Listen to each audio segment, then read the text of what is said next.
सितंबर में सितम न ढाने का फैसला कर लिया गया है। पेट्रोलियम मसनूआत की कीमतों में 9 रुपए फी लीटर कमी का इम्कान है। पेट्रोल की कीमत में 5 रुपए 50 पैसे फी लीटर कमी का इम्कान।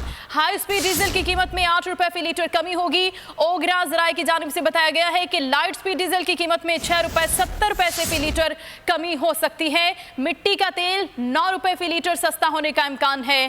सितंबर में सितम न ढाने का फैसला सामने आया है। ओगरा की जानिब से तजवीज़ दी गई है पेट्रोलियम मसनूआत की कीमतों में कमी की, और ये कहा जा रहा है कि डीजल की कीमत में 6 रुपए 70 पैसे फी लीटर कमी हो सकती है। मिट्टी का तेल भी 9 रुपए फी लीटर सस्ता होने का इम्कान जाहिर किया गया है।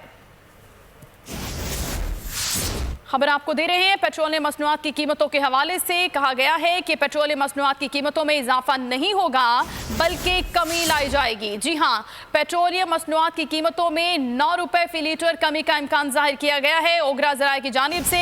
और इसी तरह high speed diesel, light speed diesel, इसके साथ साथ मिट्टी का तेल, ये तमाम पेट्रोलियम मसनूआत सस्ती होने का इम्कान है। और ये कहा जा रहा है कि सितंबर के महीने के लिए पेट्रोलियम मसनूआत की कीमतों में इजाफा नहीं किया जाएगा बल्कि कमी होगी। हाई स्पीड डीजल की कीमत में 8 रुपए फी लीटर कमी, जबकि लाइट स्पीड डीजल की कीमत में 6 रुपए 70 पैसे फी लीटर कमी होगी। इसके साथ साथ मिट्टी के तेल की कीमत में भी कमी का इम्कान है। 9 रुपए फी लीटर सस्ता होने का इम्कान जाहिर किया गया है। खबर आपको दे रहे हैं पेट्रोलियम मसनूआत की कीमतों के हवाले से। सितंबर के महीने के लिए इजाफा करने की बजाय कमी करने का इम्कान है। ओगरा ज़राए की जानिब से बताया गया है कि ये समरी जिस पर पेट्रोलियम मसनूआत की कीमतों में कमी के हवाले से बात की गई है, मंजूरी के बाद हतमी तौर पर ऐलान होगा और उसके बाद नोटिफिकेशन जारी होगा। लेकिन ताहाल ये इत्तलात हैं कि सितंबर के महीने के लिए आवाम के लिए ये खुशखबरी होगी कि कीमतें नहीं बढ़ेंगी।